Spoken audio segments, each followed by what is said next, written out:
We discussed about G.S. Gurye. Any doubt in G.S. Gurye, Indological perspective? If no doubt, we can discuss with M.N. Srinivas. Okay, so we'll continue with M.N. Srinivas. So structural functional perspective, you already know what is this perspective. So it is basically tracing from Durkheim. So we have discussed about Durkheim, we have discussed about Parson. Okay, so when M.N. Srinivas is writing, he is writing in 1940s, 50s, etc. So this time was very important for functionalism. Functionalism was actually prospering during this time. And I've told you during Parsons' time, he have taken functionalism to its logical conclusion. And during this time only, we have seen that theories of Davis and Moore, okay, theories on stratification, and all these ideas we have discussed under functionalism. So that influence was there on M.N. Srinivas. Apart from that, the welfare state got independence, have to see everything in functional terms, have to understand the actual reality. So it was better to go with the structural functional approach or structural functional perspective and fieldwork. So the problem with Indology is what? Indology is not studying the actual reality. There may be structural cleavages when it comes to the actual reality. Whatever is written in book and what is practiced is entirely different. So that is actually the problem with Indology. Now that problem is going to be solved in this approach by M.N. Srinivas by highlighting a better perspective, that is structural functional perspective, along with field work. In case of Indology, there is no field work. So there is no actual reality. Here there is field work, so the actual reality will be highlighted. For example, two concepts which I have told you before, that is Sanskritization, right? And also dominant caste. Dominant caste. So these two concepts are against the book view. So the G.S. Gurye or in Indology, these concepts are not allowed, right? Sanskritization is not possible. The caste mobility, is it possible in caste? Mobility is not possible in caste. But through Sanskritization, what is actually done? You may be a backward caste, okay, and you may move to some other place and you try to imitate the lifestyles of the Brahmins.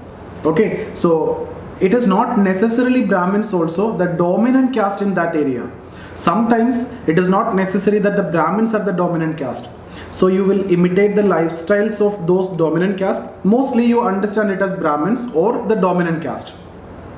Okay, and then you will automatically become one among that community. If not in this generation, next generation for sure will be treated your sons and daughters as that particular community. So that is what Sanskritization, that means M.N. Srinivas have proved that caste mobility is possible. So he is making, I'll give you a very important good line, he is making a macro generalization by using micro insights which he got from fieldwork. Why it is micro insight? Because he is conducting studies among courts of Mysore, like small communities. So it is micro fieldwork and insights, but he is generalizing that this is possible. Okay, so M.N. Srinivas is going for macro generalization with the micro insight which he got from the fieldwork.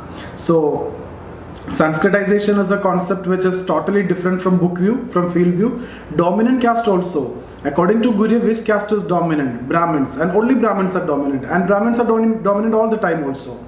Okay, but M.N. Srinivas says it is not necessary that the Brahmins are dominant always and everywhere. There can be some other caste, okay, so they can also be dominant. There are certain conditions which has to be satisfied.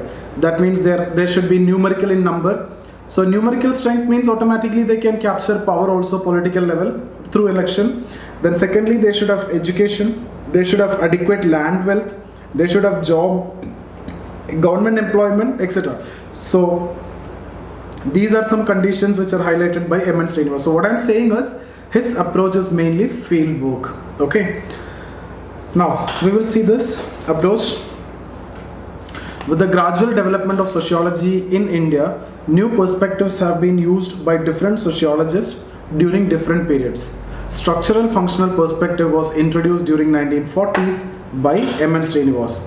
After independence, with the establishment of welfare state, a need for more realistic and systematic view of Indian society was felt.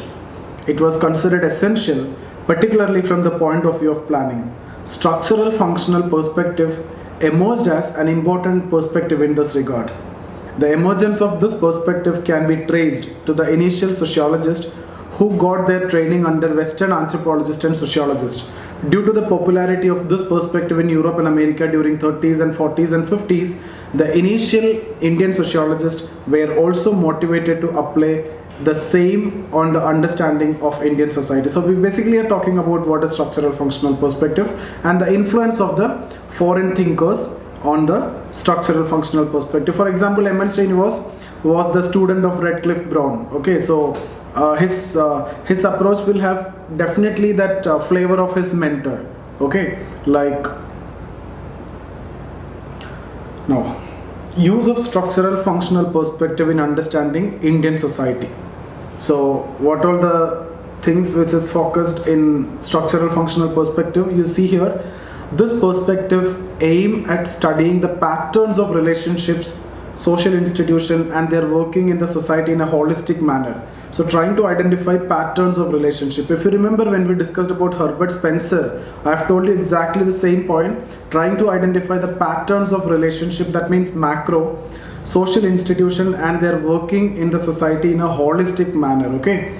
For example, Émile Srinivas' study of Cooks of Mysore involves not only an ethnographical account of Cook, but also developed a holistic picture of the solidarity among the Cooks, which is understood in terms of their customs, beliefs, and religion, etc.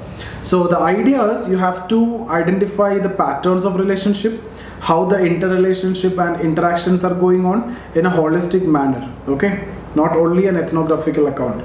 So this perspective attempted to develop an interpretation of particular social phenomena in functional terms. You know, functionalism is all about interpreting and understanding everything in functional terms. Something exists in society, it is necessarily fulfilling certain vital functions to the society. That's why it is existing. That's the main idea of functional perspective. For example, various studies in joint family emphasized on its relevance in the Indian social system rather than simply studying it as a type of family. Okay, so Émile Srinivas considered joint family among Coorg as a factor which reinforced solidarity. So trying to identify the function. Later studies by K.M. Kapadia, Airavati Karve, I.P. Desai, etc. used structural functional perspective for understanding joint family. So I have given you already the view of I.P. Desai, K.M. Kapadia, etc. in the previous session. The functionally joint family concept. So they are also trying to identify the functions of joint family. This perspective took into account the actual structural cleavages and social differentiation in the society, instead of using idealized picture of Indian society. So idealized picture means I am actually referring to Indology. So Indology, the main criticism is not the structural reality. So here it take into account the actual social differentiation. It preferred to use a field view, and this is what it makes distinct from Indology mainly, thereby attempting to explain the actual reality. For example, functions are not seen in the culturological terms but structural terms. For example, when we talked about Indology, I have told you it is a culture-centric approach and everything is understood in culturological terms. But here, not culturological term, actual reality, the structural terms. For example, Milton Singer's study of Industrialist of Madras highlighted the relevance of joint family in the management of business in the changed socio-economic context. So he also concluded that joint family is existing, okay, joint family is continuing, it is actually helping in the industrialism, okay, or the capitalism, etc. Which is also a critique to Weber, Protestant ethic and spirit of capitalism. Because Weber tried to identify only those elements from Hindu system which will not promote capitalism. But there are elements in Hindu system which can promote capitalism. That is what Milton Singer identified. Joint family ethic is actually helping the industrialist of Madras in the changed socio-economic context. This perspective also emphasizes on comparative understanding of various social institutions and their implication for the wider society. In this regard, various comparative study of villages, family, Jajmani system. Jajmani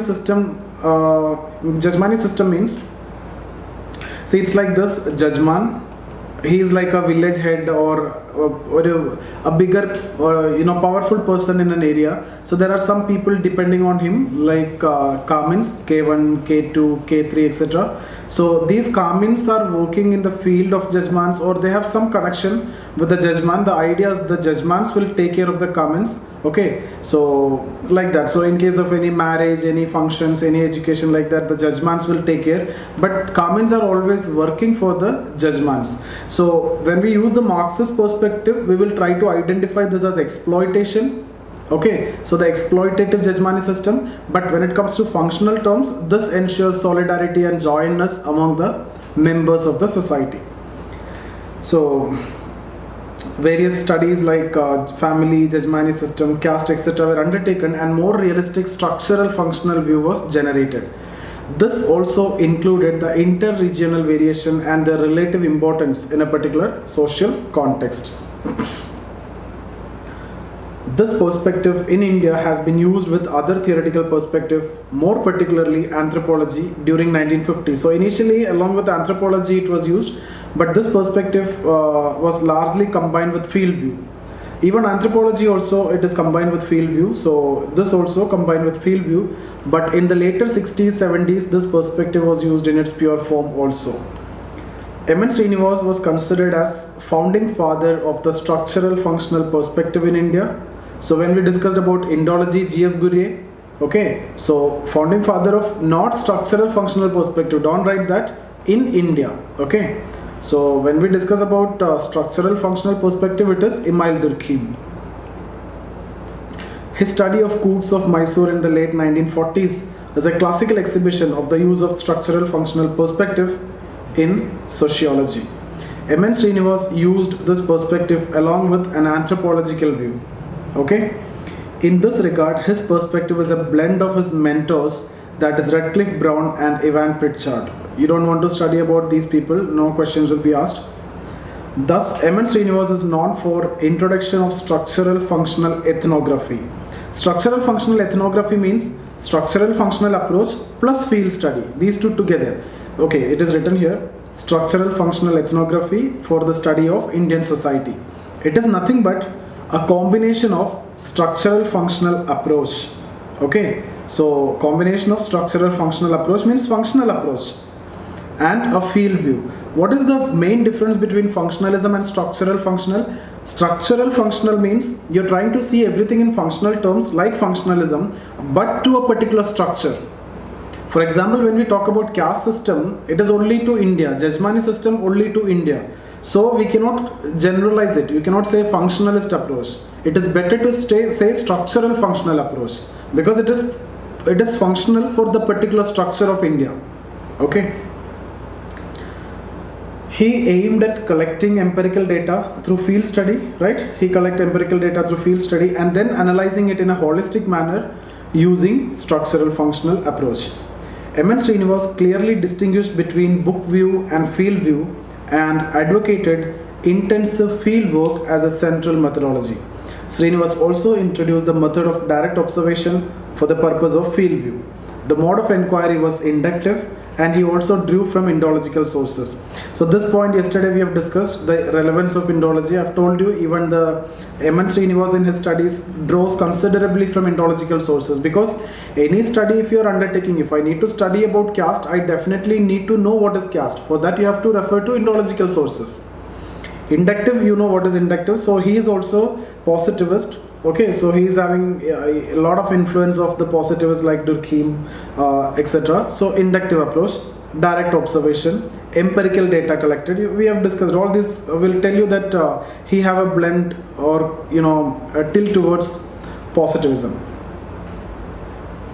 That's about Émile Srinivas. So that is structural functional perspective. Any doubts here?